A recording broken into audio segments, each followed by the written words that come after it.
संत राम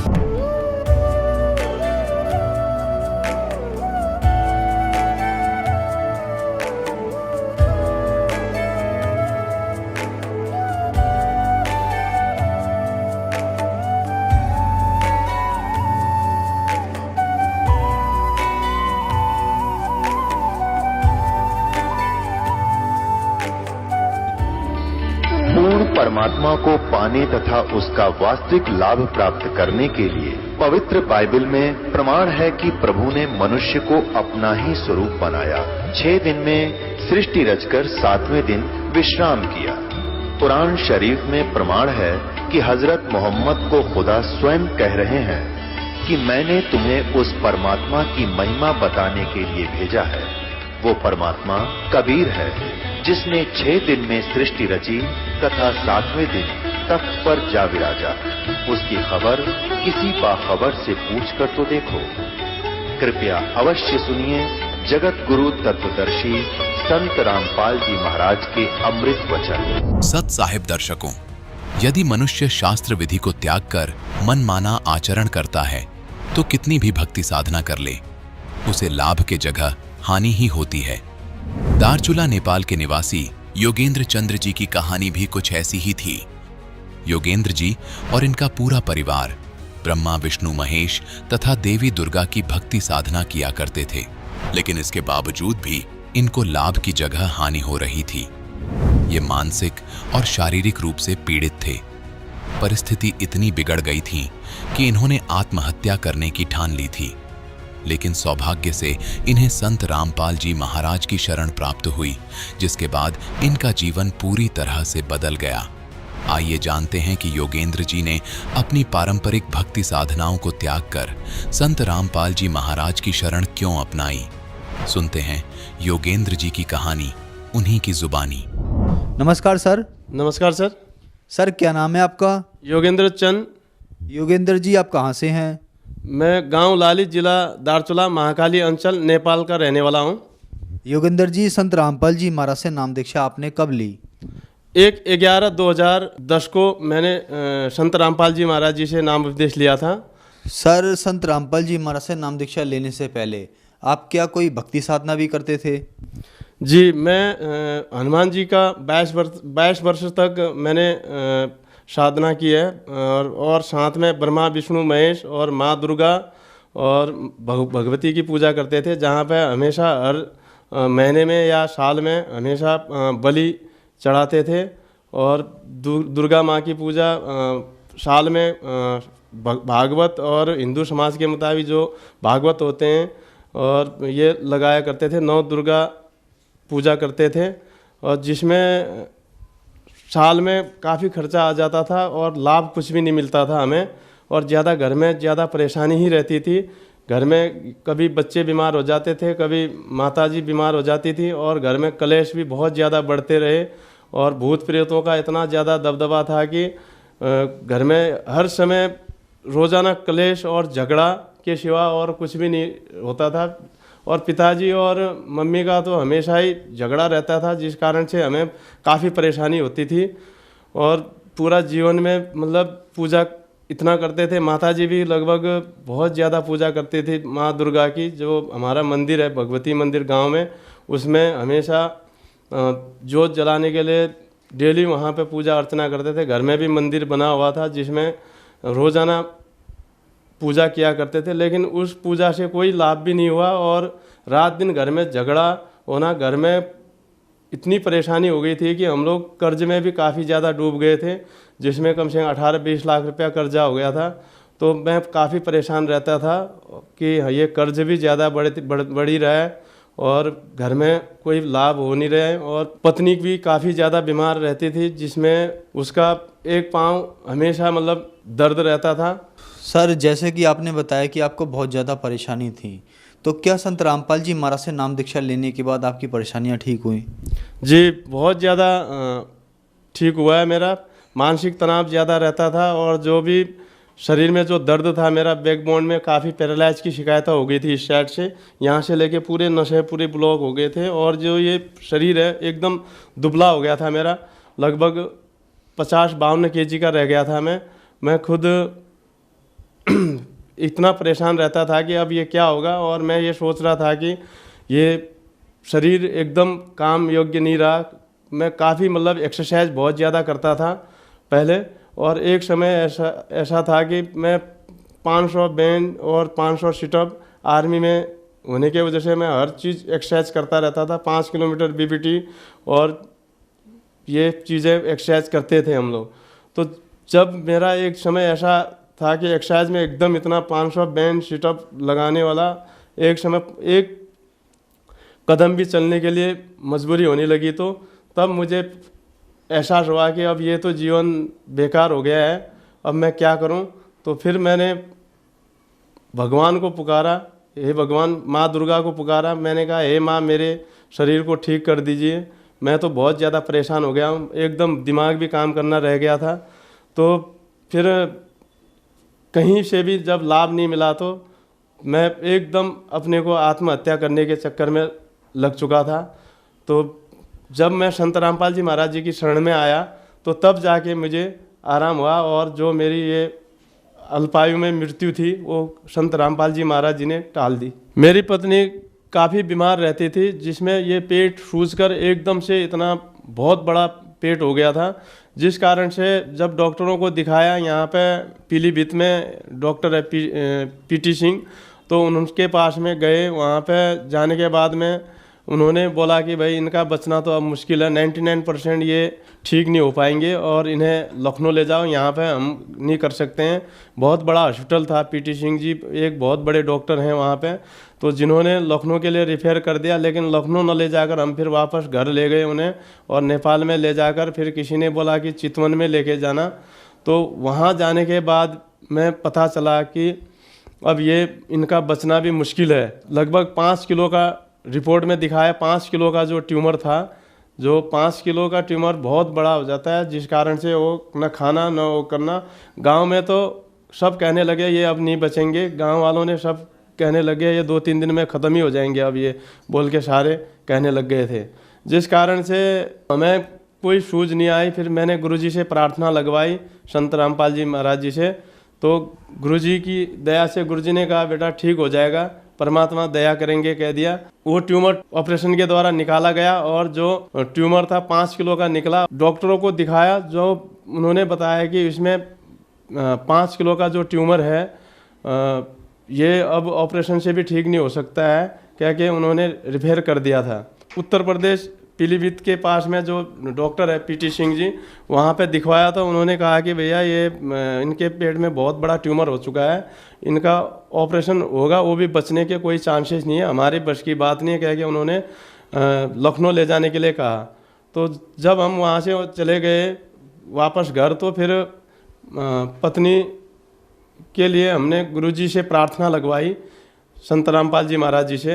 प्रार्थना लगवाने के बाद में गुरुजी का आदेश आया कि ठीक हो जाएगा कह के। तो परमात्मा की दया से वो ऑपरेशन जो है सक्सेस हो गया और पत्नी की जान बची। आज लगभग 5-6 साल हो गए हैं जो कि पत्नी ठीक से है। मेरे पिताजी एक बार आश्रम में आए हुए थे, और मैं भी उस टाइम में ऑन सर्विस में था, वहाँ हैदराबाद से मतलोक आश्रम बरवाला में आ गया था। तो गुरुजी के लिए दर्शन के मैं लाइन में लगे हुए थे पिताजी और हम। तो हमारी चर्चा होने लगी, इतने में पिताजी को अधरंग मार गया, और उनका पूरा जो ये गला है यहाँ से घूमकर यहाँ तक पहुँच गया। तो बाद में काफ़ी देर तक होता रहा। गुरुजी के दर्शन होके हम लोग जैसे ही चले गए, तो फिर ये काल का बहुत ज़्यादा अटैक था वहाँ पे, और ज़्यादा मतलब उनका परेशानी होने लगी। गला बिल्कुल यहाँ से मुड़कर पूरा एकदम टेढ़ा हो गया। तो हम लोग वहाँ पर रोने लगे, चिल्लाने लगे। फिर मैंने गुरुजी से प्रार्थना लगवाई। उसी टाइम में गुरुजी के दर्शन हो रहे थे, तो गुरुजी ने आदेश दिया ठीक हो जाएगा, चिंता मत करो कहा। और फिर अमृत जल मांगा। अमृत जल जैसे ही दिया, पिताजी का जो गला एकदम से टेढ़ा हो रखा था वो सही हो गया।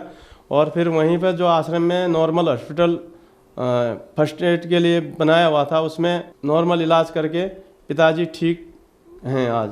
हमारे घर में जो पिशाच पूजा होती थी, पूरे खानदान के लोग आते थे, और वो पिशाच पूजा साल में एक बार किया करते थे, जिसमें माताजी भी बहुत ज़्यादा उसमें कांप जाते थे, और घर में शांति के लिए ये सारा कार्य करवा लेते थे। लेकिन ये कोई कुछ उस पूजा से कुछ भी लाभ नहीं होता था और ज़्यादा घर में क्लेश झगड़ा बढ़ता ही रहता था। और खुद मुझे भी प्रेत की बाधा थी जो बिल्कुल शरीर में एकदम से कंपन जैसा रहता था। जब संत रामपाल जी महाराज जी से नाम उपदेश लिया तो वो भी लाभ हुआ है। एक बार घर में लेट्रिन बाथरूम बनाने के लिए हमने एक खड्डा खोद रहे थे, जिसमें बच्चे भी वहाँ पे नॉर्मल काम छोटा मोटा काम कर ही रहे थे। तो मेरा लड़का था सबसे छोटा वाला त्रिदेव, जो वहाँ पे आ गया और ऊपर से जो शब्बल रखा हुआ था वो उसके सर पे गिर गया।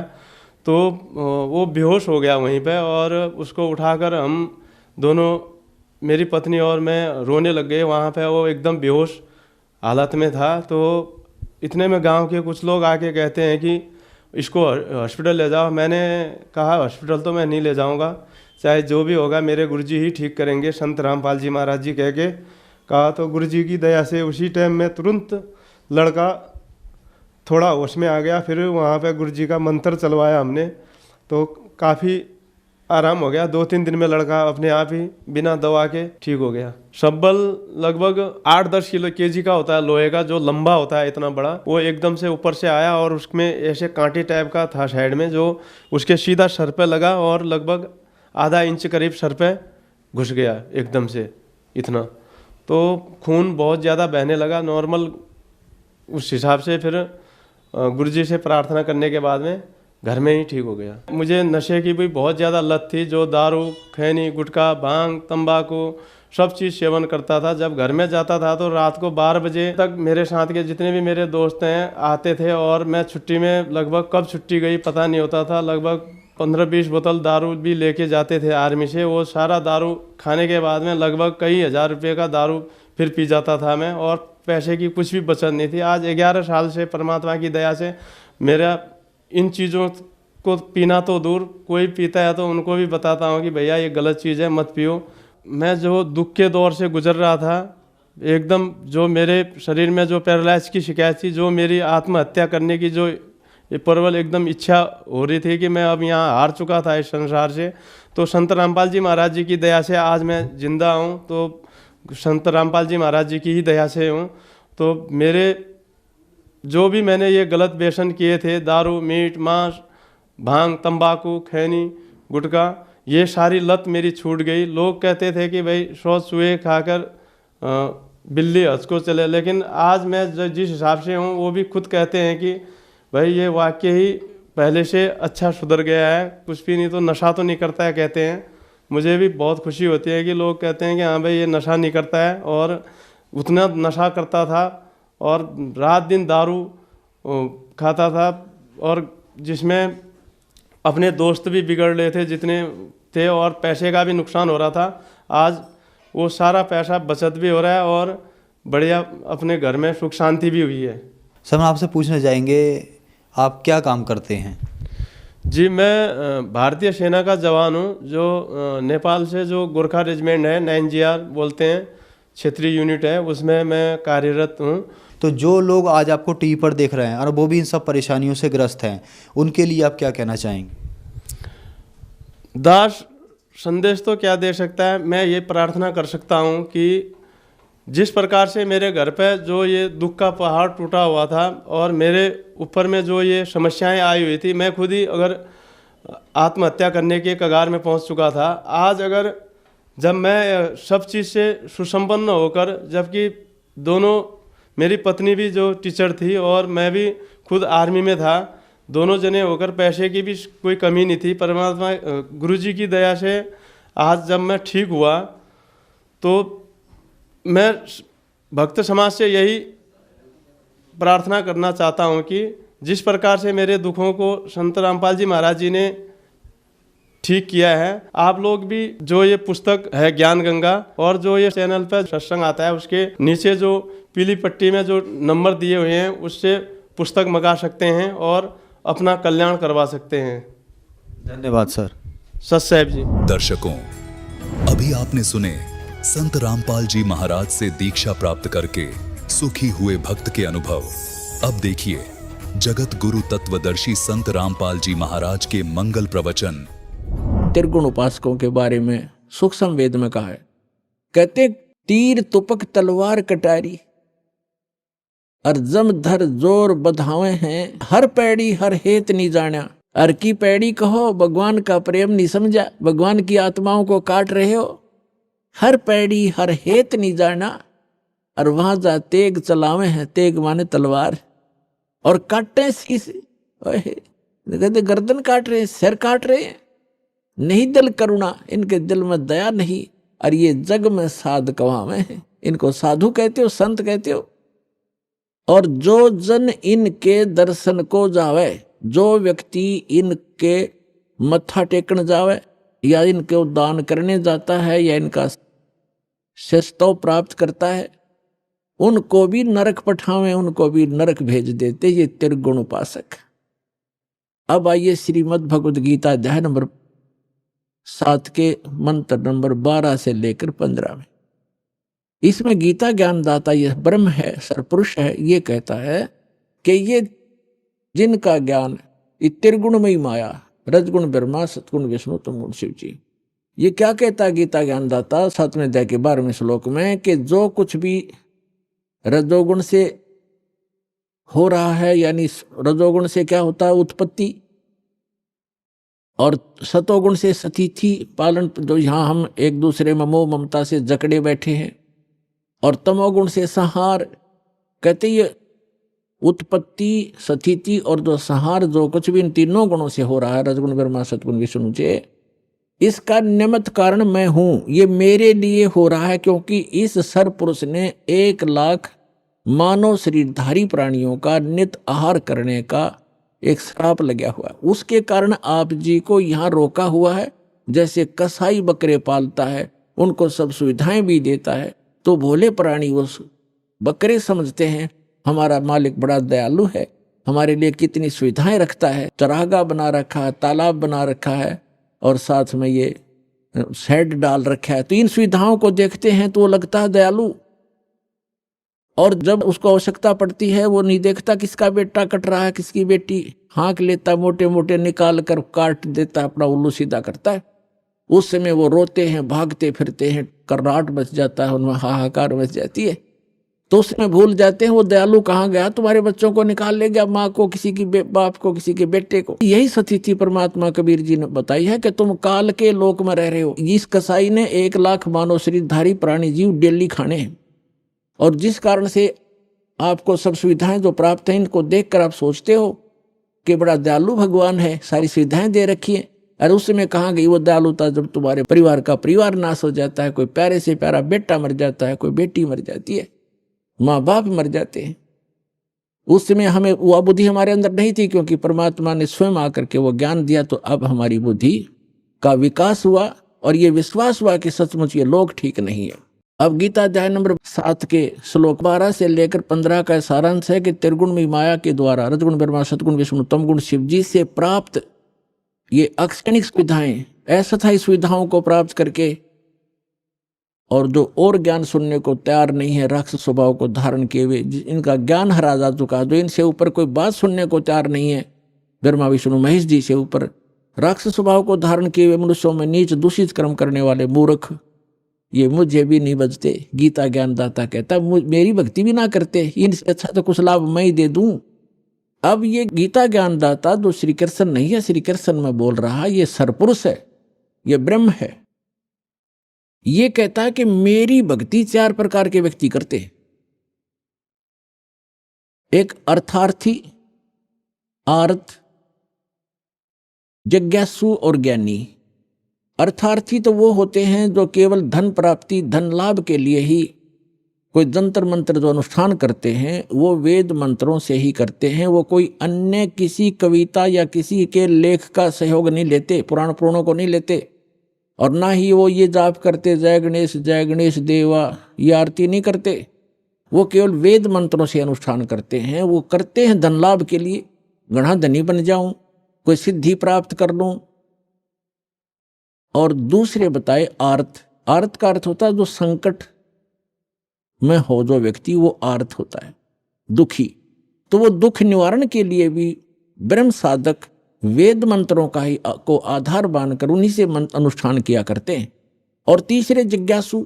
जिज्ञासु वो होते हैं परमात्मा प्राप्ति के लिए घर से निकलते हैं, संतों की खोज करते हैं, उनसे ज्ञान प्राप्त करते हैं, उनसे प्राप्त ज्ञान से स्वयं वक्ता बन जाते हैं और वो अपना जीवन नाश कर जाते हैं, वाह के पात्र बन जाते हैं, कथाएं अच्छी याद कर लेते हैं। जनता ये सोचती है बड़ा विद्वान है और ना अपना जीवन कल्याण है और दूसरों का भी नहीं कर पाते, क्योंकि उनके पास वास्तविक मंत्र नहीं।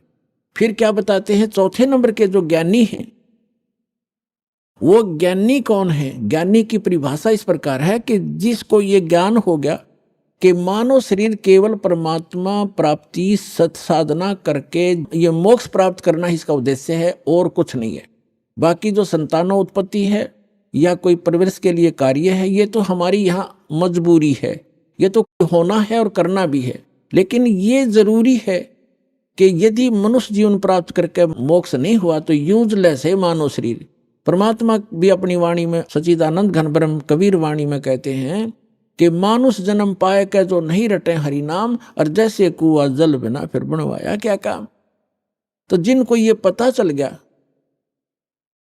जैसे परमात्मा कहते हैं मनुष्य जीवन पा करके जो भक्ति नहीं करते, कहते हैं राम रटत कोढ़ी भलो, चू चू पड़े दो चाम, और सुंदर दे किस काम की जा मुख ना ही नाम। और यहां तक कहा कि जीव व्याते वाह बली जो रटे हरि नाम, और नहीं तो काट के फेंक दियो यो मुख में भलो नीचाम। फिर कहते हैं राम रटत दारिद्र भला, दारिद्र माने रंक, गरीब, निर्धन। राम रटत दारिद्र भला, टूटी घर की छान, और सुंदर मैल किस काम के जा भक्ति नहीं भगवान। तो परमात्मा ने इतना महत्व दिया। इसी प्रकार सब सदग्रंथों में ये प्रमाण है कि मनुष्य जीवन परमात्मा प्राप्ति मोक्ष कराने के लिए, शुभ कर्म करने के लिए ही प्राप्त होता है। तो ज्ञानी आत्मा को ये विश्वास हो जाता है कि ये आन उपासना, देवी देवताओं की पूजा, ब्रह्मा विष्णु महेश तक की पूजा, या श्राद्ध आदि निकालना, या कोई और उपासना जो हम करते हैं, तीर्थ आदि की उपासना, ये मोक्षदायक नहीं है। उनको ये पता है कि पूर्ण परमात्मा की भक्ति से पूर्ण मोक्ष होता है और उसकी भक्ति से ही लाभ होता है। अब वो क्या करते हैं, जैसे गीता ज्ञानदाता कहता है कि ये चौथा जो ज्ञानी है वो मुझे प्रिय है और उसको मैं प्रिय हूं, क्योंकि वो मुझे इसलिए प्रिय है कि वो ब्रह्मा विष्णु महेश की पूजा छोड़कर ब्रह्म साधना पर लग गया है, उनसे कुछ अच्छा लाभ मिलेगा उसको। और फिर क्या बताता है कि ये ज्ञानी आत्मा है तो उदार, लेकिन इनको तत्वदर्शी संत ना मिलने से चौथे अध्याय के जो 32 और 34 में जिसका विवरण दिया है, वो तत्वदर्शी संत ना मिलने के कारण ये आप पे निष्कर्ष निकाल के और वेदों को पढ़ के इन्होंने ओम मंत्र जो ब्रह्म का है इसको पूर्ण ब्रह्म का, पूर्ण परमात्मा का मान लिया। ओम नाम का जाप वेदों से और हठ योग ब्रह्मा जी से, क्योंकि श्रीमद देवी भागवत यानी देवी पुराण में 3 स्कंद में ब्रह्मा विष्णु महेश की उत्पत्ति कथा लिखी है। ब्रह्मा जी बताते हैं अपने पुत्र नारद को कि पुत्र, जब मेरी उत्पत्ति हुई मैं कमल के फूल पर बैठा था और मुझे नहीं मालूम मेरा उत्पत्ति करता कौन है। फिर मैं बैठा था तो मैंने देखा जल ही जल दिखाई देता है, कोई पृथ्वी नहीं। आकाशवाणी हुई कि तप करो तप करो। मैंने 1000 वर्ष तक तप किया। फिर 1000 वर्ष के तप करने के पश्चात कहा कि अब सृष्टि करो, यानी 1000 वर्ष तप करके उसमें बैटरी चार्ज कर दी, सिद्धि आ गई, वो इन्वर्टर चार्ज हो गया ब्रह्मा का, और उससे फिर आगे उस उत्पत्ति शुरू कर दी। फिर जो डिस्चार्ज हो जाए उसकी शक्ति खत्म हो जाती है तो फिर उसको मृत्यु हो जाती है, डाल दिया जाता है नरक में। तो यहाँ जो ब्रह्मा जी ने, ये आकाशवाणी तो थी ब्रह्म की और इसने मान ली पूर्ण परमात्मा की, क्योंकि वो गुप्त रहता है, सामने आता नहीं, ये काल भगवान ब्रह्म, इसने आकाशवाणी कर दी तप करो तप करो। ये वेद में नहीं है, वेद तो ब्रह्मा जी को बाद में प्राप्त हुए हैं और ये पहले उसको आकाशवाणी कर दी। तो ब्रह्मा जी ने वो तप वाली आकाशवाणी मान ली कि भगवान की है। इनको भगवान का पता ही नहीं कौन है, आज तक इन अपने पिता के दर्शन नहीं हो लिए, वो गुप्त रहता। उसने प्रतिज्ञा कर रखी है, साथ में जाके 24 और 25 श्लोक में श्रीमद् भगवद गीता में प्रमाण है। तो इन्होंने सभी ऋषियों ने और इंक्लूडिंग विष्णु और शिव ने ब्रह्मा जी से ज्ञान प्राप्त है, इसको विद्वान मानते हैं ये कि वेदों का ज्ञान इसी को। तो इसने ओम नाम तो वेदों से दे दिया और आकाशवाणी वो ले ली जो इसने सुनी थी। तो दोनों का मिश्रण करके ये साधना शुरू करते हैं। जितने भी ऋषि महर्षि हुए, ये जो तप है ये तो है शास्त्र विधि त्याग का मनमाना आचरण, और ओम जाप है ये शास्त्रानुकूल साधना। तो इन दोनों का मिश्रण करके साधना करते हैं। तो तप करने से तो इनको राज्य प्राप्त होता है, तप हठ योग करते हैं और उससे सिद्धियां भी आ जाती हैं। और ओम नाम के जाप से इनको ब्रह्मलोक प्राप्त होता है। लेकिन गीता अध्याय नंबर 8 के श्लोक नंबर 16 में कहा कि ब्रह्मलोक पर्यंत भी ये सभी साधक पुनरावृत्ति में जन्म मृत्यु होता है। जो गीता अध्याय नंबर 15 के श्लोक नंबर 4 में कहा है कि उस तत्वदर्शी संत की प्राप्ति के पश्चात परमेश्वर के उस परम पद की खोज करनी चाहिए, जहां जाने के बाद साधक लौटकर फिर कभी संसार में नहीं आते। तो वो उस परमात्मा की भक्ति करो जिसने सब ब्रह्मांडों की रचना की। तो ओम नाम के जाप से वो प्राप्ति नहीं होती।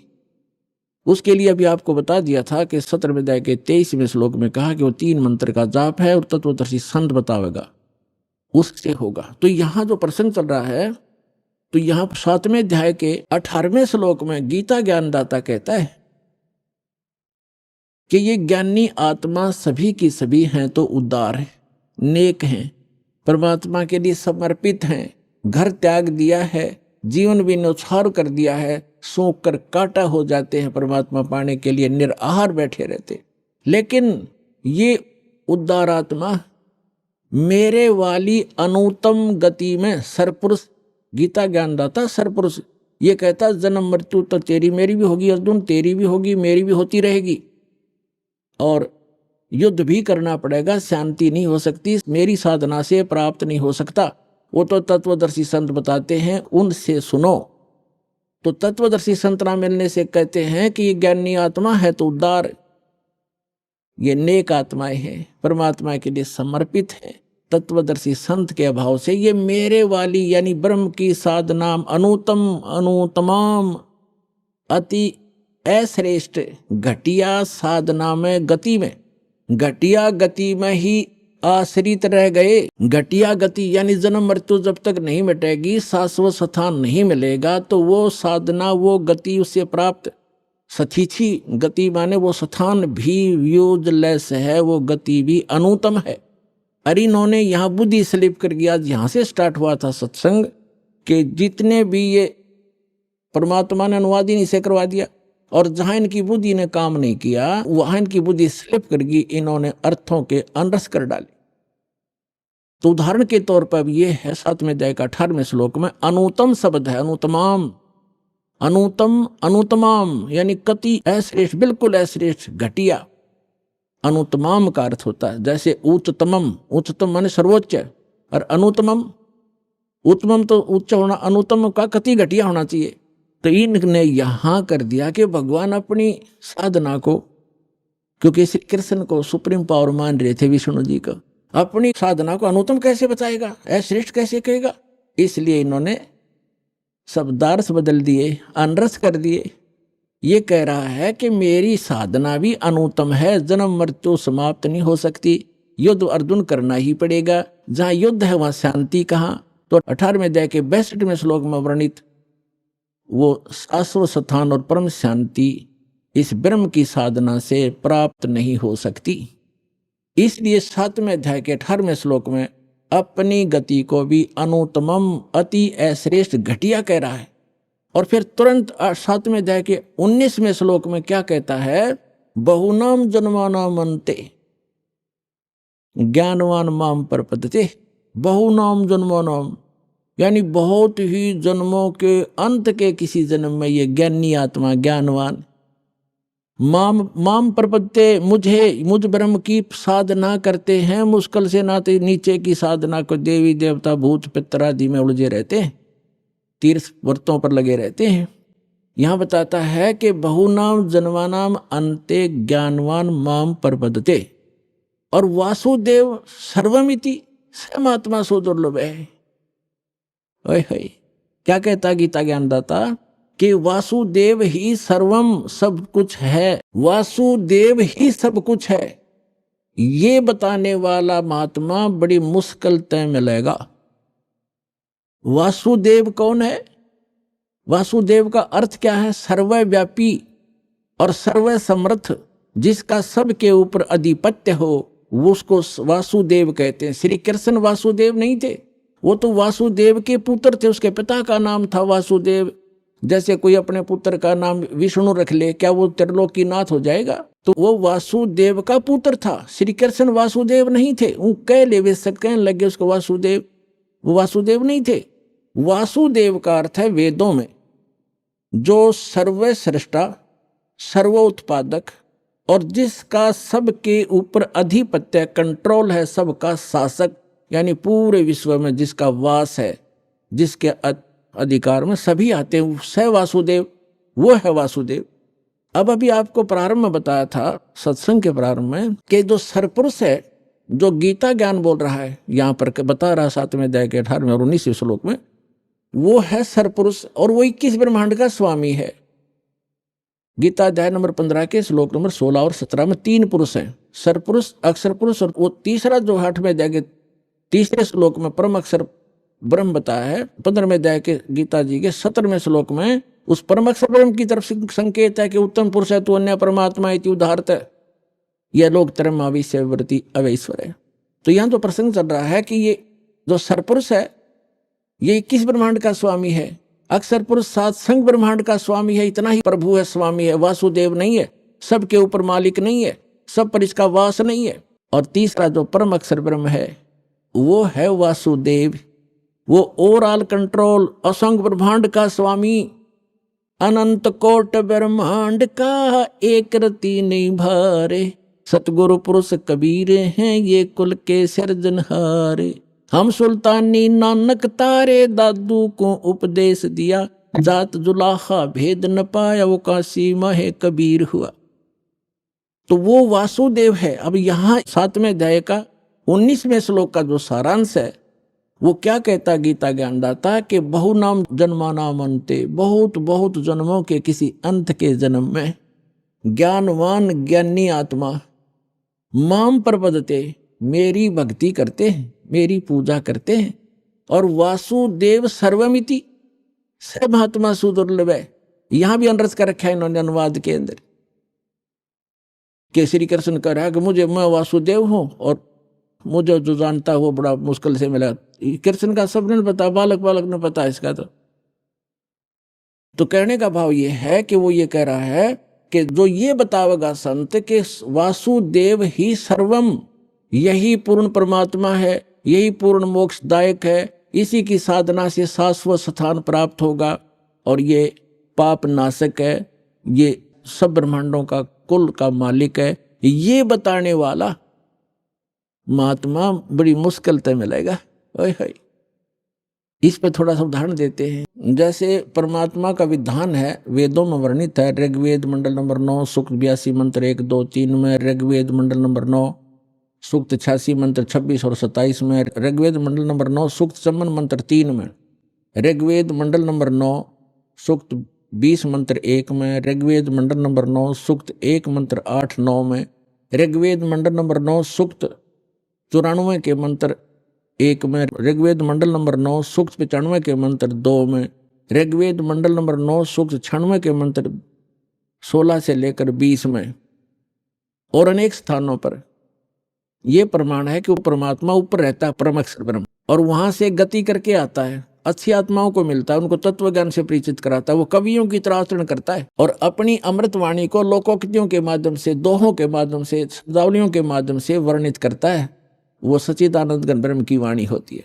तो वो किन महात्माओं को मिला? आदरणीय धर्मदास साहिब जी को, आदरणीय मलुकदास साहिब जी को, आदरणीय नानक साहिब जी को, आदरणीय दादू साहिब जी को, आदरणीय गरीबदास साहिब जी गांव छुरानी जिला दद्दर वाले को, आदरणीय गीसा साहिब जी गांव खेखड़ा जिला मेरठ उत्तर प्रदेश वाले को, और आदरणीय स्वामी रामानंद जी काशी वाले को।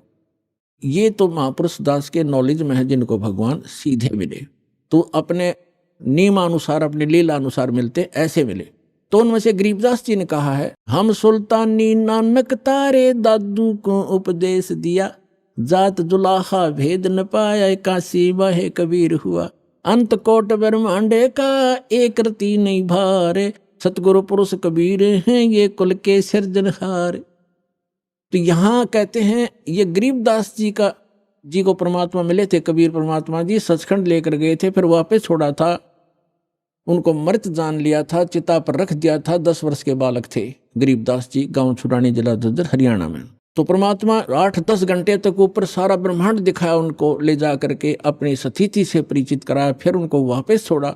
उनके अंदर वो तत्व ज्ञान फीड कर दिया, फैक्स कर दिया, उसके डाउनलोड कर दिया भगवान ने।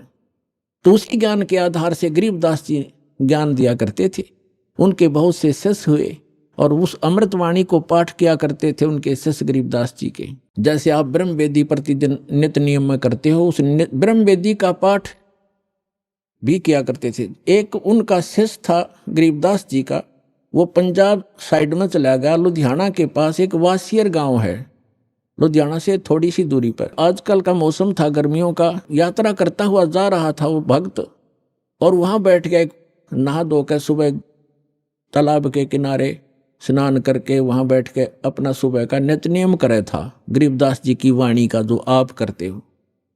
और एक रामराय नाम का एक बहुत बड़ा धनी था, 800-900 बीघे जमीन थी उसको राय साहब कहा करते थे, और वो थोड़ा सा बैकलासा व्यक्ति था, उसको झुमकरा भी कहा करते थे, यानी ज्यादा डामाडोल विचारों का व्यक्ति था धार्मिक व्यक्ति। तो जब उसने सुबह सुबह वो वाणी सुनी उस गरीबदास जी के शिष्य के मुख से, और ये सरदार जो है सिख लोग वाणी के बड़े कायल होते हैं, इसके ऊपर बड़े आकर्षित हो जाते हैं, निकट जाकर बैठ गया। भगत ने सारी ब्रह्म वेदी कही। तब उस रामराय ने, उस सरदार जी ने, सिख ने पूछा कि ए भगत, ये वाणी किसकी है, कादी है? तो उसने, भक्त ने बताया कि मेरे गुरुदेव गरीबदास जी की है। ये महाराज जी शरीर में हैं या मृत्यु को प्राप्त हो गए, शरीर छोड़ गए? भक्त ने बताया कि बहादुरगढ़ के पास एक छुडानी गांव है, वहां है और वर्तमान में है। तो रामराय ने सोचा कि इसे महापुरुष के दर्शन करने चाहिए, संत के।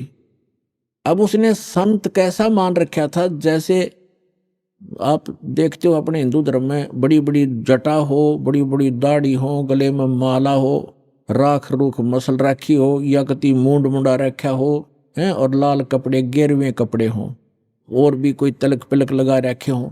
तो इस तरह की वेशभूषा वाले को हम महात्मा मानते हैं। तो इसी दृष्टिकोण से चल पड़ा कि महात्मा ऐसा पाओगा, दूना दाना लगा रखा होगा, चमटे गाड़ रखे होंगे। गांव छुडानी छोटा सा गांव था, 30-40 घर थे उस समय, ज्यादा से ज्यादा 50 घर होंगे। तो वहां जाकर पूछा कि गरीबदास महाराज से मिलना है। वहां के लोग जानते थे कि इस गरीबू को महाराज कहते हैं, ये लोग बाहर से आने वाले। और गरीबदास जी रहते थे जैसे हरियाणा के व्यक्ति डालते हैं, सिर पर साफा, धोती और कुर्ता, ऐसे रहते थे, सिंपल मैन, जैसे आम नागरिक जैसी वेशभूषा। तो पुण्यात्मा भगत के लिए वेशभूषा कोई मायने नहीं रखती, चाहे कैसी भी रखो, लेकिन सुटेबल हो, अच्छी हो और देश के अनुकूल हो तो अच्छा रहता है।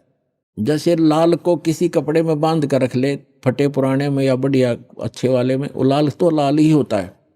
ऐसे भक्त भक्ति से बनता है, ऊपर के आडंबर से नहीं बनता। तो कहने का भाव ये है कि उसका दृष्टिकोण ये था। जब उसने पूछा कि गरीबदास महाराज कहाँ हैं, उन्होंने बता दिया कि सामने वो मकान उन्हीं का है।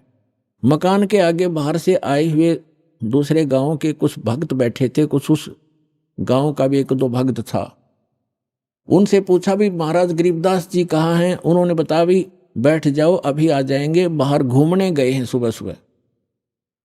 किधर गए हैं, किस साइड में गए? उसने सोचा कि इतनी दूर से आया हूं, रामराय जी ने सोचा कि इतनी दूर से आया हूं, महापुरुष के दर्शन करके आहार करूंगा।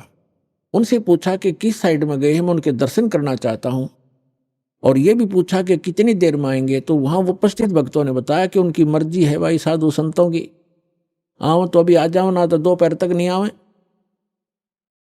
तो कहाँ मिलेंगे, किस दिशा में गए हैं, कहाँ मिलेंगे? कि सामने एक रहट लगा हुआ है, वहाँ एक झोंपड़ी है, कई बार वहाँ भी बैठकर वो अपनी भक्ति करते होते हैं।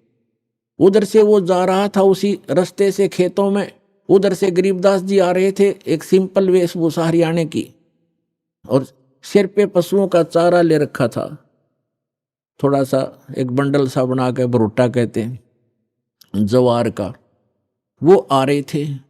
और कोई व्यक्ति बीच में था नहीं, तो राम राय ने गरीबदास जी से पूछा कि भाई किसान, मैंने महाराज गरीबदास जी से मिलना है और सुना है वो इधर आए हुए हैं, आपने देखा? अब गरीबदास जी तो अंतर्यामी थे, उनको मालूम था कि इस भगत के मन में संत की वेशभूषा कुछ भिन्न ही है, और यदि मैंने कह दिया कि मैं हूं गरीबदास तो ये कतई नहीं मानना और वापस रह जाएगा, और जिस उद्देश्य से ये भक्त आया है उससे वंचित रह जाएगा। इसलिए गरीबदास साहिब जी ने कहा कि आ जाओ भक्त, आ जाओ मेरे साथ आओ, मैं आपको गरीबदास महाराज से मिलाऊंगा। अब वो पीछे पीछे हो लिया। जब वापस आए उसी घर में पहुंचे जहां उनका घर था, भगत बैठे थे। भगत उठे, उन्होंने, किसी ने तो महाराज के चरणों में दंडवत प्रणाम किया, किसी ने भाग करके वो सिर पे रखा हुआ पशुओं का जो चारे का बरोटा था बंडल, वो ग्रहण किया। अब राम राय ने सोचा कि ये कौन भाई, कोई अच्छा जमींदार होगा, किसान, क्योंकि 1400 एकड़ जमीन थी गरीबदास जी की, इतने बड़े किसान थे। अभी आपने सुने संत रामपाल जी महाराज के मंगल प्रवचन। आइए अब सुनते हैं संत रामपाल जी महाराज से नाम दीक्षा लेकर सतभक्ति करके अद्भुत लाभ प्राप्त करने वाले अनुयायी के विचार।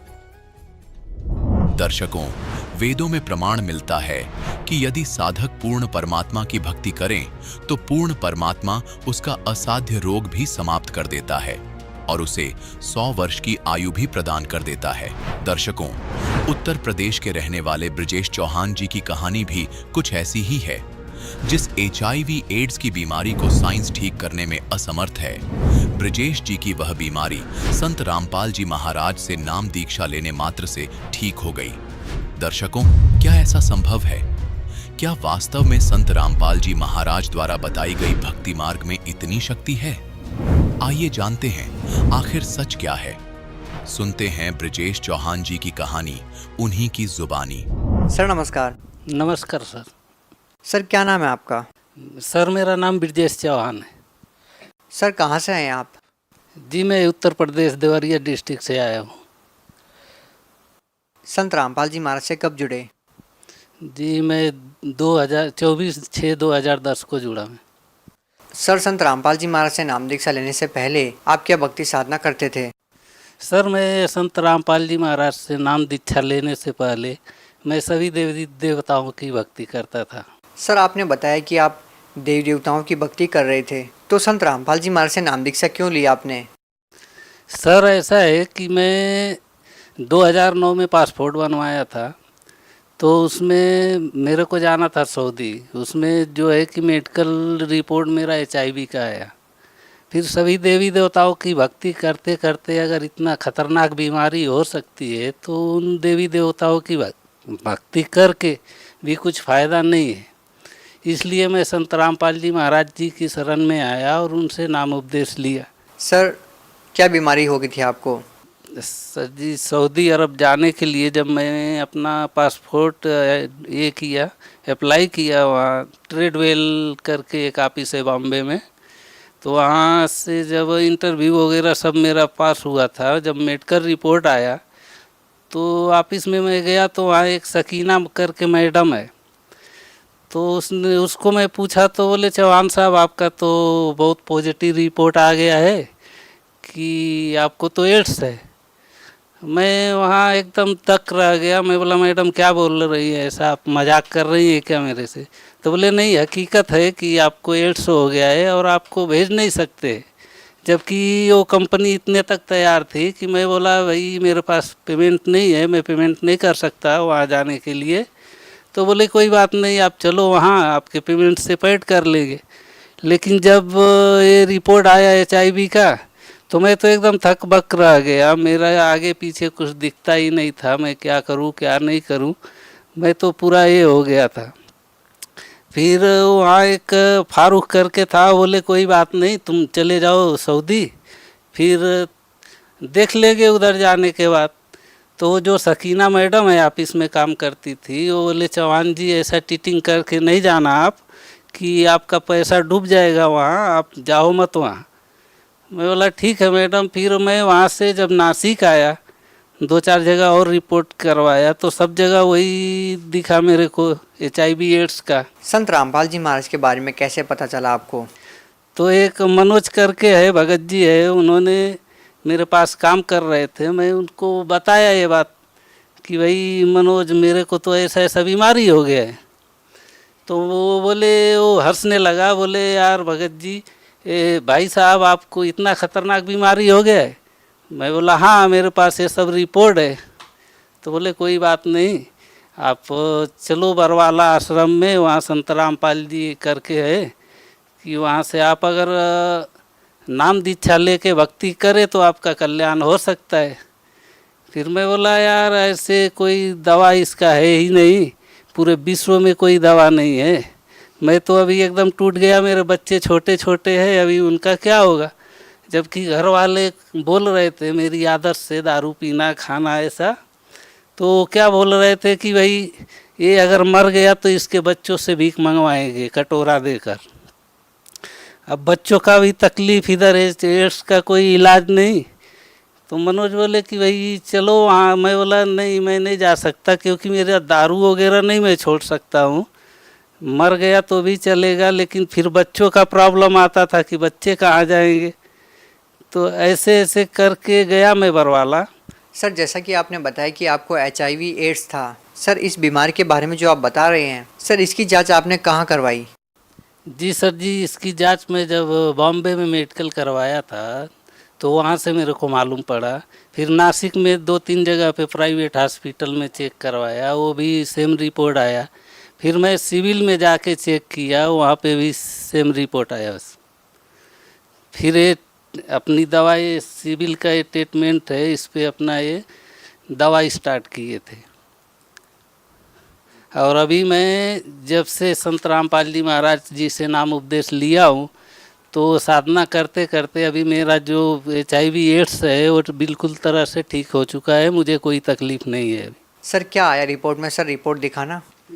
ये मेरा HIV टेस्ट है, HIV-1 और HIV-2 दोनों निगेटिव बता रहा है। सर कौन से डॉक्टर ने आपको बताया कि आपको HIV एड्स पॉजिटिव है?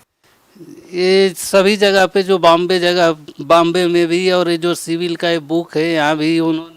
कहाँ के सिविल हॉस्पिटल में आपने दिखाया? नासिक सिविल हॉस्पिटल पे दिखाया था, और ये उसका ट्रीटमेंट जो चालू था वो बुक है वहाँ का। सर अक्सर जब लोगों को बीमारियाँ होती है तो मेडिकल में जाते हैं और डॉक्टर के ऊपर निर्भर हो जाते हैं और अपना स्थायी इलाज करवाते हैं, लेकिन जब आपका डॉक्टर से इलाज नहीं हुआ तो आप संत रामपाल जी महाराज की शरण में जाते हैं। तो सर ये समझाने की कोशिश कीजिए कि संत रामपाल जी महाराज की शरण में जाने के बाद कैसे आपको लाभ हो गया, कैसे आपको आराम हो गया?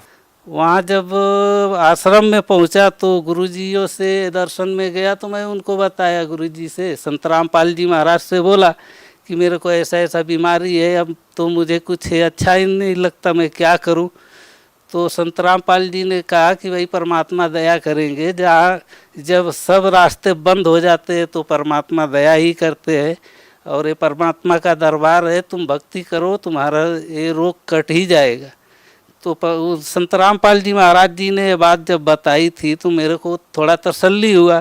फिर भी ऐसा मैं सुना था कि एड्स का कोई इलाज नहीं है। तो 1-2 बार भी मैं जाते आते रहा। अभी का जो रिपोर्ट निकाला है उसमें पूरा क्लियर है और मैं आज सुखी हूँ। सर देखिए, आज का जो वर्तमान ज़माना है वो इन बातों पर इतनी आसानी से विश्वास नहीं कर पाएगा। आपकी बातों पर लोग कैसे विश्वास करें? आपने रिपोर्ट्स दिखाई, आपने डॉक्टरों के नाम बताए, मेडिकल के नाम बताए, बावजूद लोग इसके ऊपर विश्वास नहीं कर पाएंगे कि एक संत से नाम दीक्षा लेने के बाद HIV एड्स जैसी भयानक बीमारी ठीक हो सकती है। कैसे आप लोगों को विश्वास दिलाएंगे? जी सर जी, विश्वास ऐसे होगा कि जब आखिरी पोजीशन पे आता है तो डॉक्टर भी बोलते हैं कि अब तो भगवान का ही भरोसा है कि भगवान की शरण में जाओ और भक्ति करो, शायद भगवान आपको कुछ कर सकता है तो करेगा। क्योंकि डॉक्टर भी जब जवाब देते हैं तो भगवान के तरफ ही भेजते हैं। सर क्या आपको लगता है कि कहीं ना कहीं किसी और संत से भी आप नाम दीक्षा लेते तो वहाँ पर भी आपकी बीमारी ठीक हो सकती थी? नहीं, क्योंकि उनके पास कोई प्रमाण ही नहीं है और वो जो साधना बताते हैं वो गलत है।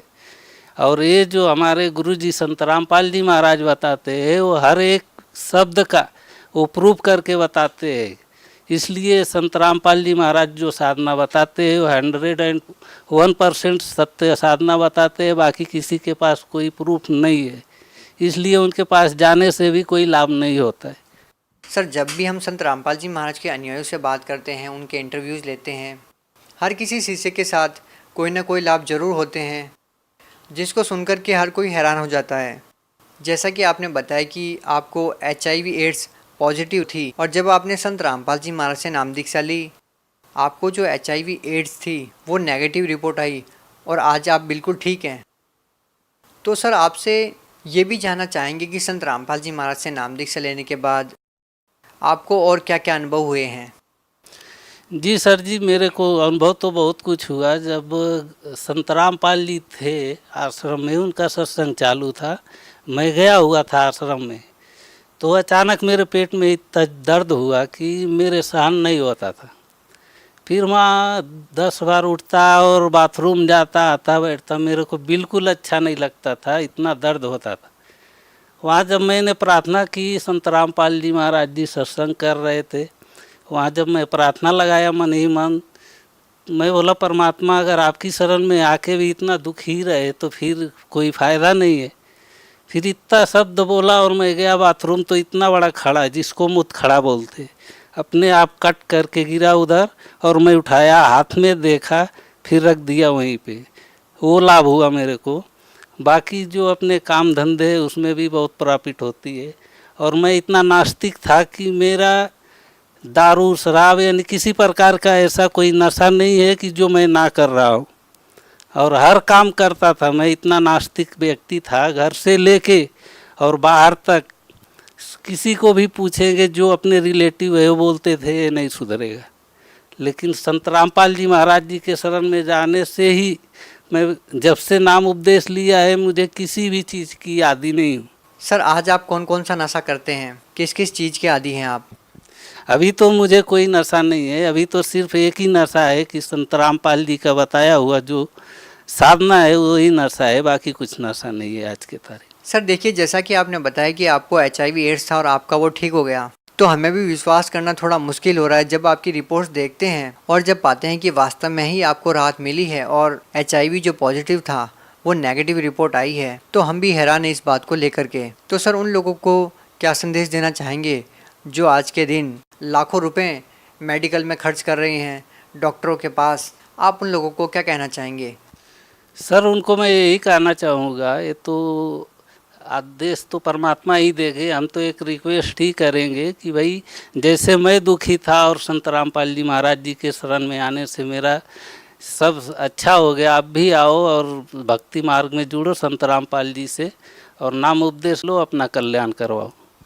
सर, जो आदमी कंफर्म करना चाहें कि आपको बीमारी थी या नहीं थी, लोगों को ये संशय ना रहे कि जो आपको HIV जैसी भयानक बीमारी थी वो ठीक हो गई, क्योंकि अक्सर हम देखते हैं कि इस प्रकार की जो बीमारियां होती है इसका सही से प्रॉपर इलाज नहीं है। बहुत सारे लोग जान गंवा देते हैं इस बीमारी के कारण। कोई भी कभी भी ये कंफर्म कर सकता है, मैं उसको डॉक्टर से भी मिलवा सकता हूँ, हर बातें उनसे कंफर्म करवा सकता हूँ।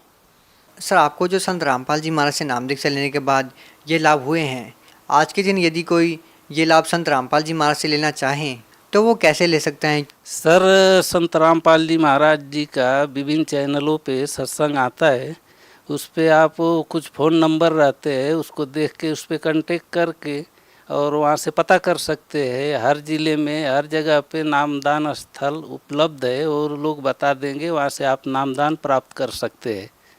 सर, नाम दीक्षा लेने के लिए कितने पैसे देने होंगे? सर, वहाँ तो 1 रुपया भी नहीं देना होता है, सब वहाँ की व्यवस्था फ्री ऑफ कॉस्ट है, वहाँ कोई भी पैसा नहीं लिया जाता है। बहुत बहुत धन्यवाद आपका। सच्चा है।